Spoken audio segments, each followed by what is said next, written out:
Hello and welcome to a beautiful still early April morning here in equally beautiful Nova Scotia. The birds are singing, the sun's coming up, and I'm really happy because I'm actually getting amongst the garden now, getting in there. It's been great being in my greenhouse for the last few months, sowing seeds and making things, and you can see the greenhouse is full up. And now the little crocuses are popping their heads up and showing their beautiful early spring flowers, as well as these little tiny iris you can see here. Very welcome after months of drab brown or white, cold, snow, etc.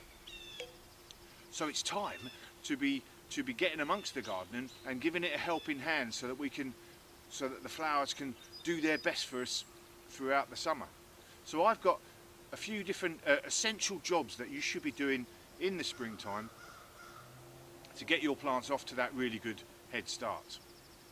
You can see behind me the black-eyed Susan and the liatris that I left there over the winter, partly for the birds, for the seeds, and a bit of seasonal interest, as well as these beautiful grasses and the seed heads, you know, gives you a bit of architectural interest throughout the winter. They're starting to look a bit bedraggled now, and the new growth is starting to come up. So we need to cut away these seed heads to give that new growth that chance to get going.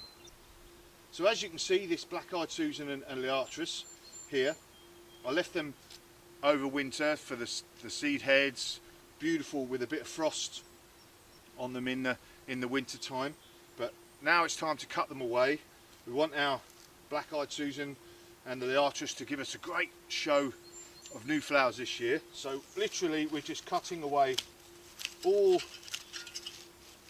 the old growth down to the base. And we've got the leaves that are sort of around it as well.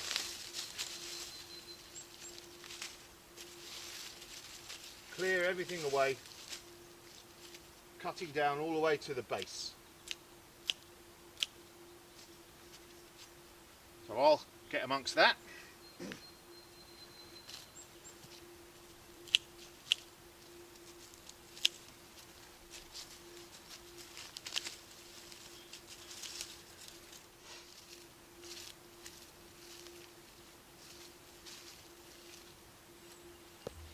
So that's that first job done, cutting everything back to the base. And that's also all now good food for the compost heap. So that's a job you want to be doing for all your herbaceous perennials. Anything that's completely died off from the top down to the ground, you want to cut it all back, clear it all away, make sure everything's nice and clear for the plant to grow up. No dead leaves in there. Just clear away all around the crown of the plant so you've got a nice fresh area for the new growth to spring up into. Let's have a look at these foxgloves.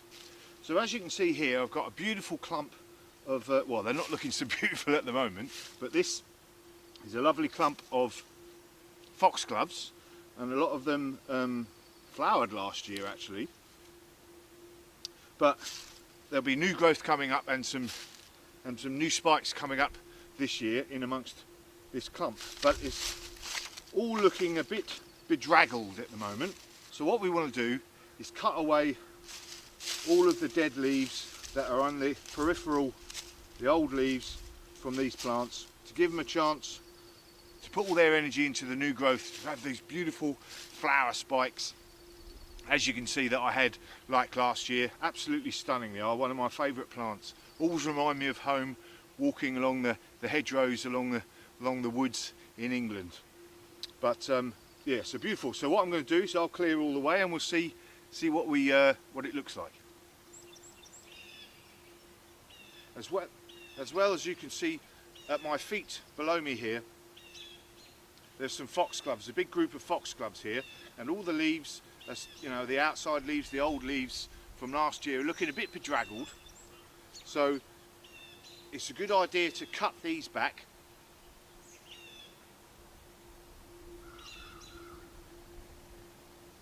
so that we can again give that new growth, give the plants the chance to put all their energy into growing the new growth, and then also to cut away what's low-hanging fruit for pests like slugs, etc., to get into the plant. So we don't want to give them that low-hanging fruit an easy meal, and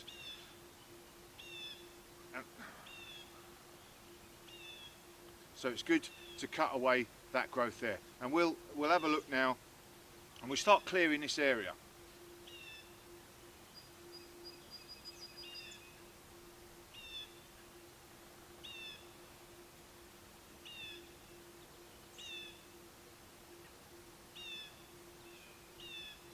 So let's have a look at those couple of jobs to see how we go about clearing away, cutting down, pruning away the old growth.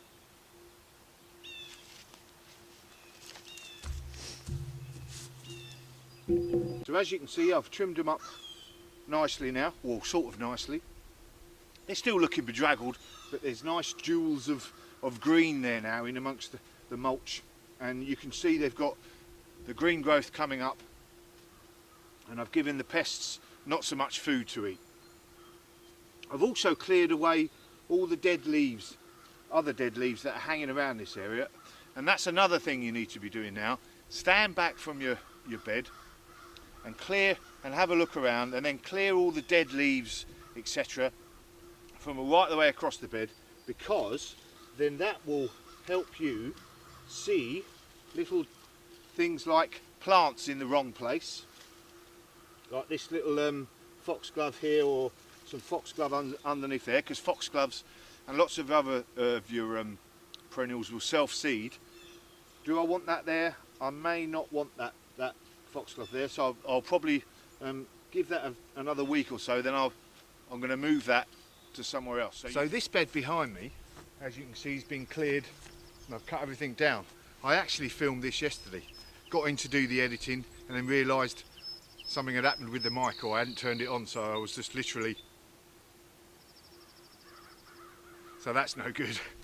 But a couple of the pictures from yesterday, obviously it was a mess. Did what I said earlier, cut down, I had some sedums, etc., that I'd had over the winter, cut all that down, all the leaves that were there, cleared all the leaves away so I could see what was going on. I had a great big grass there, looked at it and thought, actually this was a bit of a thug. It's annoyed me for the last couple of years, taking over the whole bed, so I dug that out. So that was that, looking at standing back, looking at the whole area and thinking, right, I don't want that there, so I got rid of that, moved a couple of other things. But the one thing I wanted you to have a look at, and unfortunately I've cut it all back now, but the grasses, the ornamental grasses, this is supposed to be becoming my grass bed, a bit of a posh title for a bed, but you know, it's my ornamental grass bed. So we've got a couple of different types of grasses that you will have in your ornamentals. You have your sort of deciduous ones, which are the big tall ones like Miscanthus and Calamagrostis that I got at the back there, and then you have your evergreen types like this little blue oat grass, I think it is, the blue oat grass that's here. With the deciduous type, what you're going to do is you're going to cut it right down, all the big beautiful flowing seed heads that you had over the winter. You're going to cut everything all the way down to just above where you can just see these little green shoots starting to come up from the new growth. You're going to cut it right down. You're going to sort of treat it like your herbaceous perennials, but not going to cut it all the way to the ground.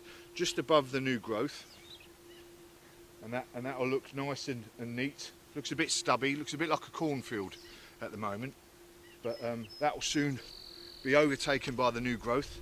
And then you've got the evergreen type grasses. And what you're going to be doing there is literally just running your hands through it, as you can see in the video, running your hands through the grass, pulling it up just not lightly, taking and what will happen is the old growth will come out into your hands, and you'll just have some thin looking greenish grass at the moment again, but that will start to grow and new growth will come up as well.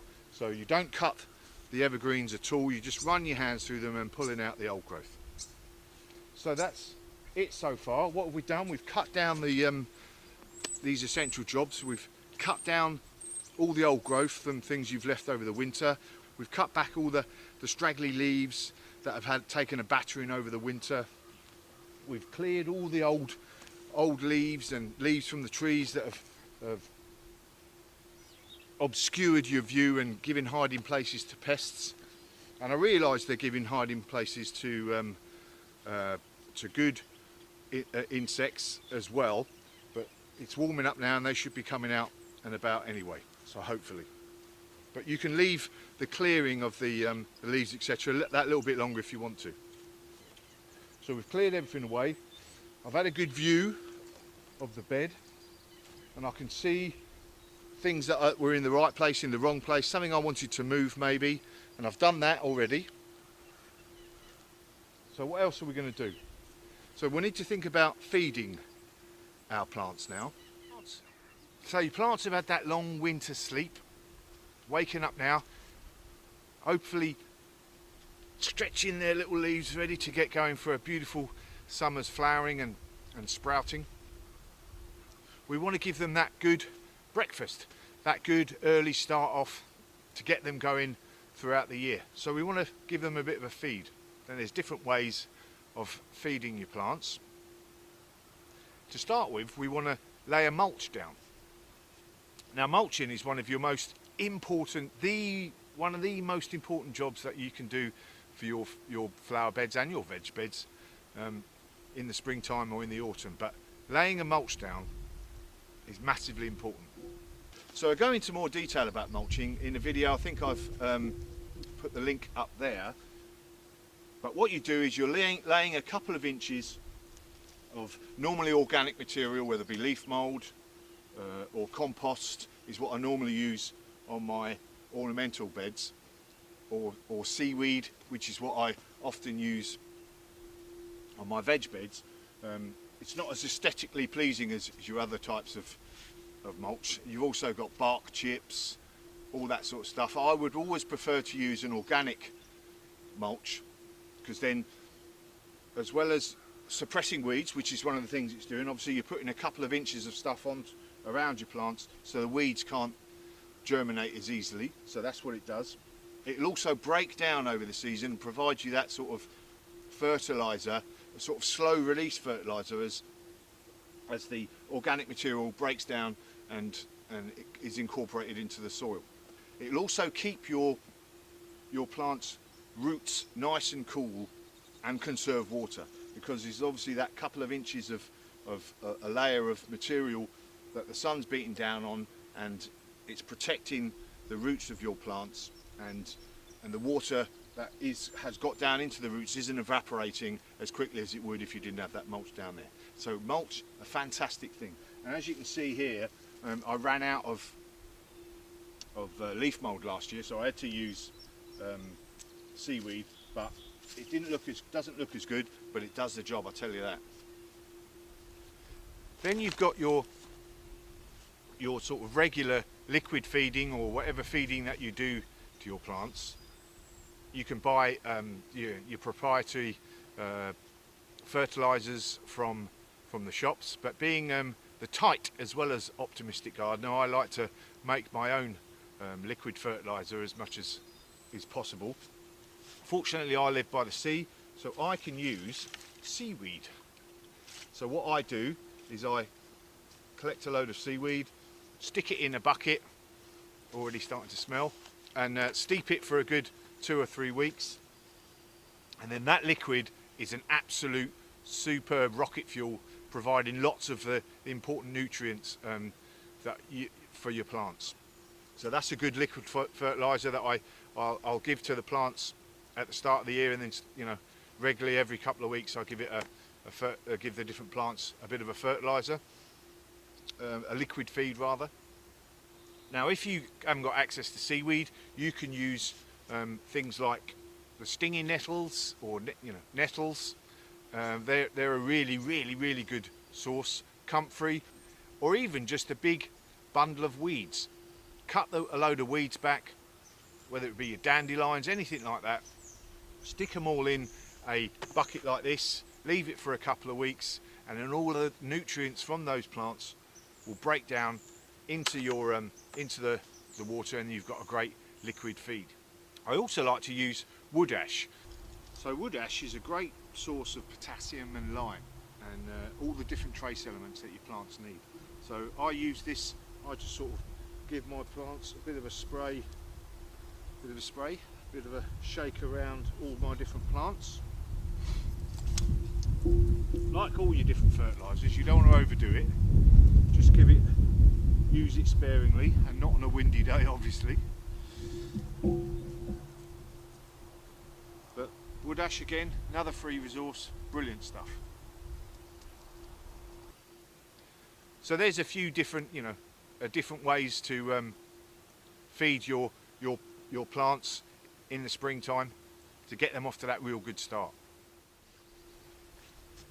So there we go, 5 essential jobs to get you going in the springtime and get your plants off to a really good start for a year of providing us at least some happiness in this pretty awful time we're having outside, of those beautiful flowers and those beautiful shapes that they do throughout the year.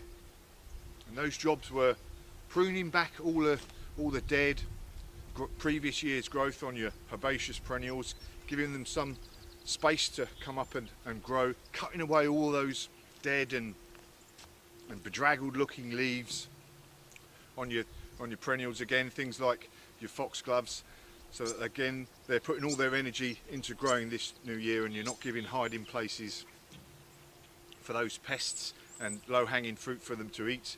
And on that, clearing away that dead material, giving your bed a good clean over, raking up all the old leaves, having a look at, see what's what in the garden, moving things that need moving, getting rid of stuff that needs getting rid of, getting some fertiliser onto your plants, whether it be wood ash spread around the actual earth itself, or some nice organic liquid fertiliser. I use seaweed. You can use things like comfrey and weeds, steep for a few weeks, giving them that real good early boost to their systems, and then laying a nice layer of mulch down, which I've got to get amongst in this garden, or this bed at least, later on today. Putting that mulch down so the weeds can't as easily germinate. You're giving them some protection to the roots of your flowers and plants, keeping them cooler and conserving water, and then giving them that's also giving them that slow release fertiliser through the year if you're using a good organic mulch like compost or leaf mould, etc. So there we are, looking forward to a new year. The sun is coming up, another beautiful blue sky day here in Nova Scotia, and all I've got to say is jobs are good 'un.